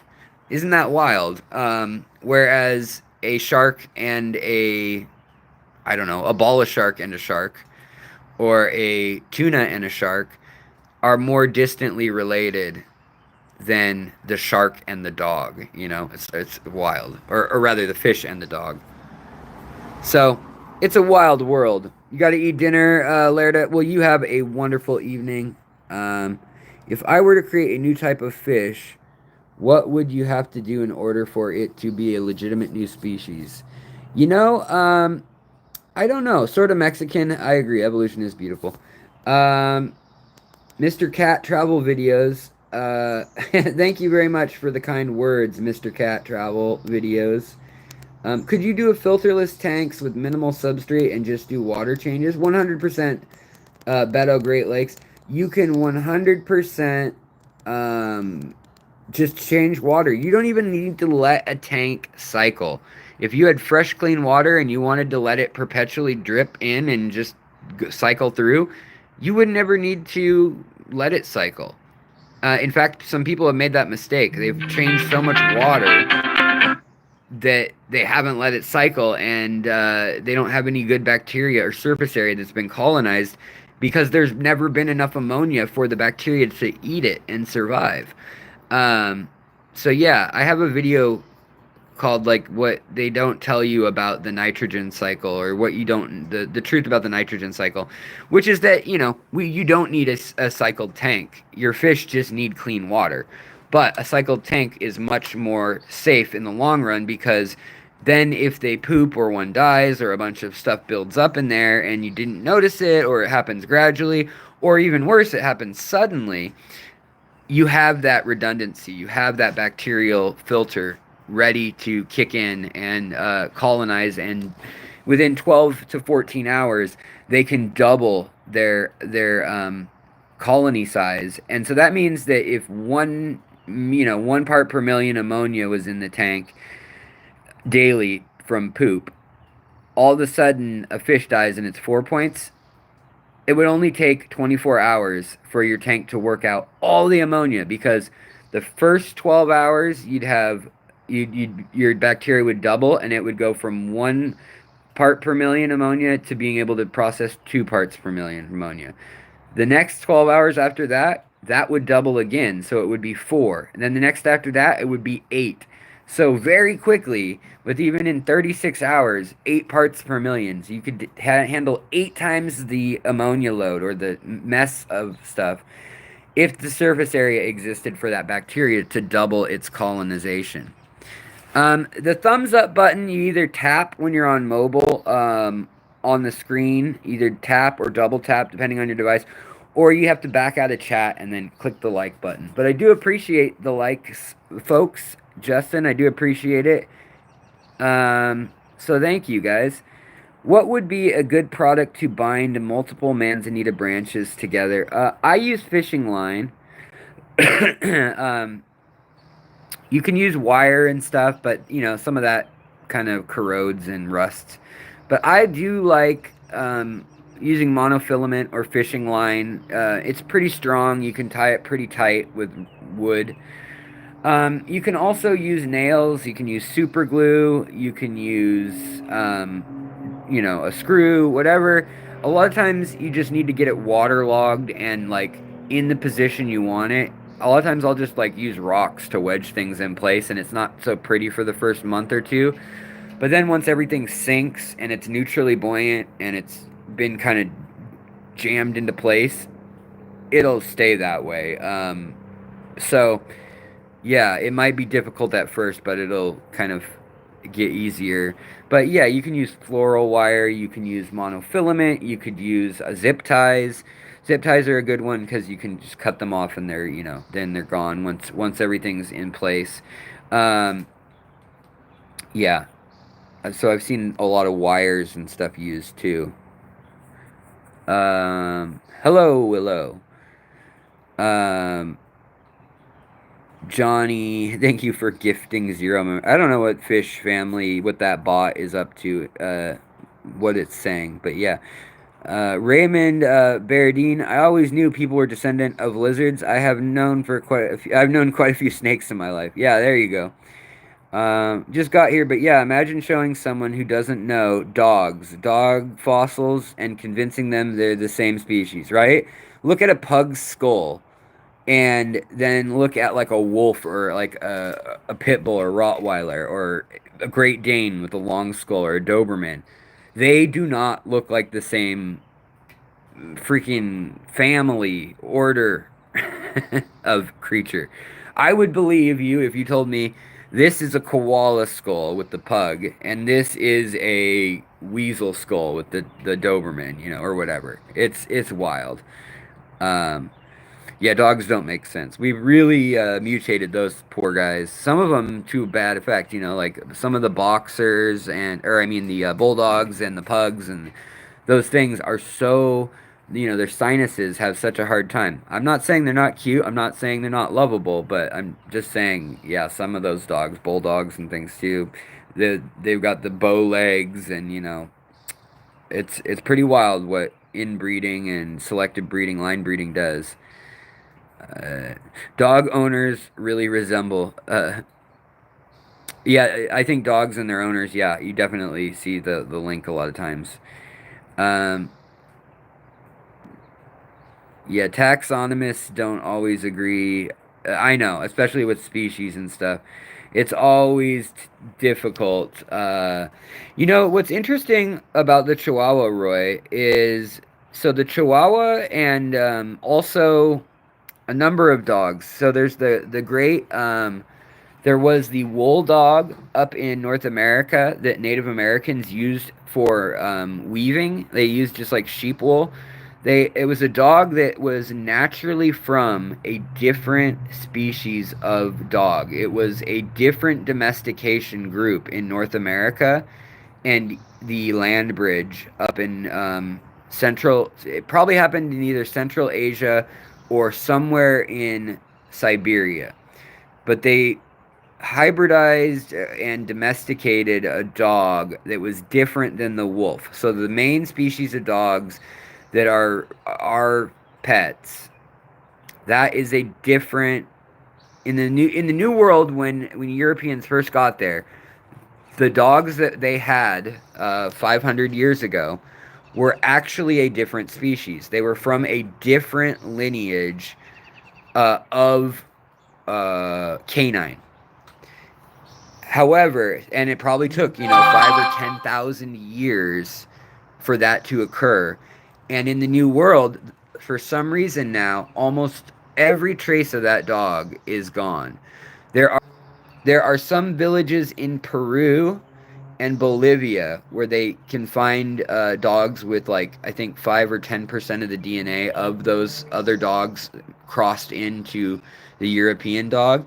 But the old world dogs totally dominated the new world dogs. And what's interesting is breeds like the Chihuahua existed during when contact happened. The Chihuahua existed like the Chihuahua today, right? This little dog without much hair, and yet they brought over dogs like terriers and they crossed them with those dogs, the European dogs, and that European DNA was so dominant. We don't know if it was a virus that killed out those early dogs or what, but those new world dogs versus old world dogs um, are very different, and we don't know what happened exactly. So there's documentaries on that out there. There's some here on YouTube. Very fascinating stuff. I don't know enough about it that I should talk much more than that about it, but very interesting. And I don't have a dog, I've had several dogs in my life. I do love dogs, but I don't have the ability to take care of a dog right now.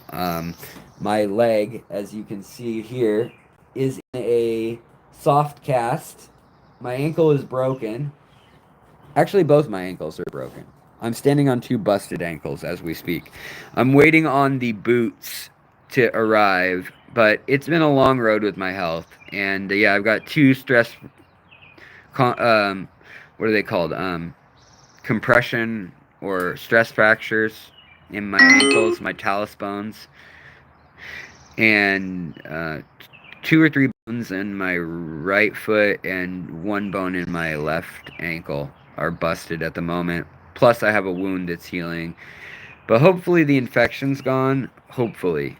So, it's been a long road, though, guys, with my autoimmune stuff and the injury from the summer that almost killed me when I was in the ICU. So, yeah, I'm trying to keep it together. I'm trying to take care of everything. Let's see here. Alex, if you still doing hybrid plant cuttings, yes, I will be for sure. I'll message you, Johnny, definitely. Also, let's see here. Where did I go to Florida to get the Gulf Coast pygmy sunfish? They're all over Central Florida. So they do exist all the way up into the Panhandle, all the way up into kind of like Alabama, Mississippi coastal regions. There's three species that could be possibly there. There's the Everglade, there's the Okefenokee if you go up into Georgia and South Carolina as well. Then there's Zonotis also, which is a bigger species than all the others. It's still very small. It's still like silver dollar size at biggest. There's the banded and the striped blue sunfish that are pygmy sunfish too, or dwarf. They're called dwarf, I guess. Whereas the pygmy sunfish are super tiny, only an inch long, and there are 5 or so species of those elastomas. But yeah, I mean, I found a bunch when I went to Tampa. I found them in the city of Tampa, in the city limits. I found them in Braden. I found them in Lakeland, Florida. Also, I found them when I visited Lucas Brett's both times on my drive up to see him near Crystal River. I saw him and in the ditches on the drive up there, just in the wet roadside ditches. I caught a bunch of those and least killifish. So yeah. Yeah, I'm allergic to dogs, but I do love dogs. Like I do love them. I love my kitty though. You know, she's a good enough compromise, but she gets in enough trouble. I just would feel bad. You know, even if my wife took care of the dog, the fact that I can't cuddle with it and I can't like really handle it a lot would bum me out. And I would inevitably, and then I would just always have a swollen face like that movie Hitch. Um, anyways, yeah, thanks, Johnny. All dog owners, let's take it easy on Alex on the dog question because dog topics will run the channel. Yeah, seriously, guys. Let's stick to cats. Trying to get the cat to communicate with you guys is hard enough. But, anyways, I think I'm going to wrap things up here. We're coming up on 2 hours exactly. So, I so appreciate you guys joining me for this live stream. You know, I apologize for missing one of the live streams last week. I've just been really kind of grinding through it, and hopefully I'll never drop below, you know, 2 videos, a live stream and a video at least every week. But you know, I know a lot of channels don't even post that much, but I try always to give you guys as much as possible, especially for those of you guys who back the channel, who believe in the work I'm doing. Thank you so much. It really does mean a lot, and I appreciate all you guys being here. And if you can't afford to support the channel, that's fine. Just watching, sharing, liking, that means a ton too. Thank you so much, you guys. And Raymond, welcome. Welcome to being a member, buddy. I really do appreciate it. Definitely check out the community tab now. It will be bigger. Plus, you can go listen to the podcast playlist, and it will have a bunch of extra episodes for you. K-Day, hello. And Craig, hello. Bambi, hello. I am going to get out of here. Robert Bennett, sorry. I'm going to get out of here. I see all y'all in here, but God bless. Take care. And hopefully I'll see you guys soon. Beto, don't worry about it. It's great having you here, just asking questions and hanging out. Have a wonderful night, you guys. Much love. Take care of your critters. And, of course, take care of yourself. or you can't take care of the critters and the people you love. Talk to you later. Bye. Oh, when the saints come marching in. Oh, when the saints